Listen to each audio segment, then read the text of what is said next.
नमस्कार, मैं सुनीता शर्मा, व्याख्याता बियानी गर्ल्स बीएड कॉलेज। आज का हमारा चर्चा का विषय है दर्शन एवं शिक्षा। आज हम बात करते हैं दर्शन एवं शिक्षा पर। फ्रेंड्स, हम सबको पता है कि दर्शन जो है हमारा प्राचीन काल से चला आ रहा है और वो हमारी जो वैल्यूज़ हैं, हमारी परंपराएं हैं, हमारे जितने भी कस्टम्स हैं, उन सबको आज हम फॉलो करते हैं और वर्तमान परिप्रेक्ष्य में उनका प्रयोग करते हैं। तो दर्शन के बिना हमारा जो शिक्षा का व्यवहारिक पक्ष है वो बहुत अधूरा है। तो दर्शन के बिना हम किसी भी शिक्षा व्यवस्था की कल्पना नहीं कर सकते। इसी बात को हम आगे बढ़ाते हुए बात करते हैं शिक्षा एवं दर्शन की, कि शिक्षा एवं दर्शन जो हैं वो एक ही सिक्के के दो पहलू हैं और दोनों एक दूसरे के पूरक हैं। प्राचीन काल के दर्शन की बहुत सारी जो विचारधाराएं हैं, बहुत सारे जो सिद्धांत हैं, उनको वर्तमान के परिप्रेक्ष्य में हम प्रयोग करते हैं और वो उस शिक्षा को व्यवहारिक बनाने का प्रयास करते हैं। दर्शन जो वो है हर समय परिवर्तित होता है। अगर हम दर्शन के शाब्दिक अर्थ की बात करें तो दर्शन का अर्थ होता है देखना, अर्थात किसी वस्तु या किसी भी चीज़ को देखने का नज़रिया ही दर्शन कहलाता है। तो जिस समय में हम जिस चीज़ को जिस वातावरण के परिप्रेक्ष्य में देखते हैं, हमारा नज़रिया उसी प्रकार का हो जाता है और उसी प्रकार के सिद्धांतों का निर्माण हो जाता है और वही फिर हमारी शिक्षण व्यवस्था कहलाई जाती है। शिक्षा की अगर हम बात करें तो जो शिक्षा है, समाज, राज्य, इन सब में शिक्षा का प्रादुर्भाव होता है और उन सब का जो जड़ होती है वो दर्शन ही होता है। और दर्शन के द्वारा ही हमारा समाज, हमारा राज्य और हमारे कई आधारभूत सिद्धांतों का निर्माण किया जाता है।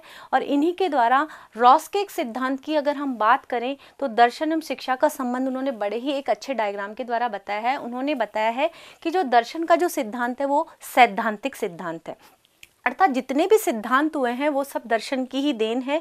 अगर हम विभिन्न जो हमारे प्राचीन समय के जो हमारे सिद्धांत है, अगर हम उनको वर्तमान में अप्लाई करते हैं और हर क्षेत्र में उनको अप्लाई किया जाता है तो वो शिक्षा के लिए बहुत महत्वपूर्ण साबित होते हैं। तो उसी प्रकार रॉस ने बताया है कि जो दर्शन के जो सिद्धांत है वो सैद्धांतिक जो पक्ष है उसको व्यवहारिक पक्ष में लाने के लिए शिक्षा ही एक बहुत महत्वपूर्ण साधन है जो उन दार्शनिक सिद्धांतों को व्यवहार में लाने का प्रयास करता है।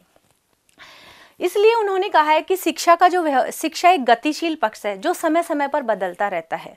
जिस वातावरण में हम जिस टेक्नोलॉजी में काम करते हैं, शिक्षा के उसी प्रकार के सिद्धांतों का निर्माण हो जाता है। और दर्शन जो है वो उसकी मेन जो जड़ है वो दर्शन है, जिसके द्वारा हमें बहुत समय समय पर अलग अलग प्रकार के सिद्धांत प्राप्त होते रहते हैं। दर्शन और शिक्षा की बात करते हुए हम अब आगे बात करते हैं दर्शन के तत्व और शिक्षा के घटकों के विषय में। दर्शन के तत्वों में अगर हम बात करें तो इसमें 3 प्रकार के जो मुख्य तत्व पाए जाते हैं। पहला है तत्व मीमांसा, जिसमें सत्य का प्रत्यय होते हैं, अर्थात कुछ ऐसे सत्यों के तत्वों को इसमें सम्मिलित किया गया है जिनके आधार पर हम दर्शन को प्राप्त कर सकते हैं या दर्शन के जो वैल्यूज़ हैं उनको आगे बढ़ा सकते हैं। दूसरा आ जाता है हमारा ज्ञान मीमांसा, जिसमें ज्ञान का स्वरूप होता है।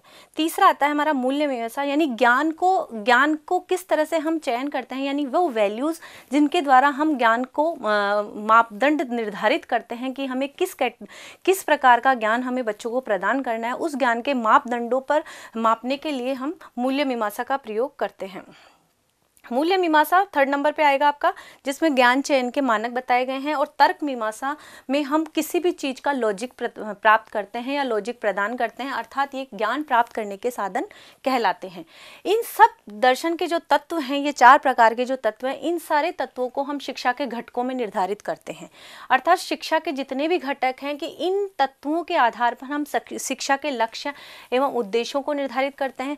यानी जिस प्रकार से तत्व मीमांसा है वो शिक्षा के लक्ष्य एवं उद्देश्यों की प्रक्रिया को निर्धारित करने का कार्य करती है। तो ये चारों प्रकार के जो तत्व है वो शिक्षा के घटकों में कार्य करता है। जैसे तर्क मीमांसा की अगर हम बात करें तो जो परीक्षा प्रणाली है जिसमें हम तर्क की बात करते हैं कि किसी व्यक्ति का उत्तर किसी दूसरे व्यक्ति से किस प्रकार से भिन्न है, कि उसने उस उत्तर को अपना श्रेष्ठ बनाने के लिए कौन कौन से तर्क प्रदान किए हैं, तो उसको तर्क के आधार पर हम मूल्यांकन प्रणाली या परीक्षा प्रणाली के आधार पर माप सकते हैं। तो ये जो सारे तत्व हैं वो शिक्षा के लक्ष्य एवं उद्देश्य, शिक्षा की प्रक्रिया, पाठ्यक्रम, शिक्षण विधियां, शिक्षक की भूमिका, विद्यालय प्रबंधन और परीक्षा प्रणाली, इन सभी मापदंडों में जो दर्शन के जो तत्व हैं वो बराबर भली भांति काम करते हैं। और इन्हीं तत्वों के आधार पर हम शिक्षण व्यवस्था को बहुत प्रगतिशील बना सकते हैं और उच्च कोटि की बना सकते हैं। इसलिए शिक्षा दर्शन के बिना हम एक अच्छी शिक्षण व्यवस्था की कल्पना भी नहीं कर सकते हैं। समय समय पर जिस प्रकार का हमें समाज में एनवायरनमेंट देखने को मिलता है, वातावरण देखने को, उसी प्रकार की हमारी सोच होती है, हमारी नज़रिया होती है, इसी प्रकार की हमारी शिक्षण व्यवस्थाएं बन जाती हैं।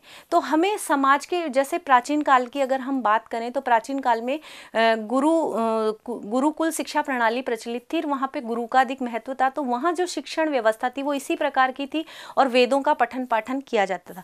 लेकिन आज का जो युग है उसमें टेक्नोलॉजी युग है और उसमें हम इस प्रकार की शिक्षण व्यवस्था की बात करते हैं जिसमें मेथड्स होते हैं, हमें विधियों के द्वारा शिक्षा प्रदान करनी है। तो आज की जो हमारी जो शिक्षण व्यवस्था है वो टेक्नोलॉजी वाली शिक्षण व्यवस्था है, जो भी दर्शन की ही देन है। दर्शन के आधार पर ही हमने आज उसमें टेक्नोलॉजी डाल दी है, जिससे वो और भी अधिक इफेक्टिव हो गई है। क्यों? क्योंकि आज टेक्नोलॉजी आज के युग की मांग है, उसी के आधार पर हम बच्चों को या विद्यार्थियों को अधिक से अधिक ज्ञान प्रदान कर सकते हैं। Thank you. अगर आपको मेरा वीडियो अच्छा लगता है तो प्लीज़ लाइक कीजिए, शेयर कीजिए, कमेंट कीजिए। Thank you so much.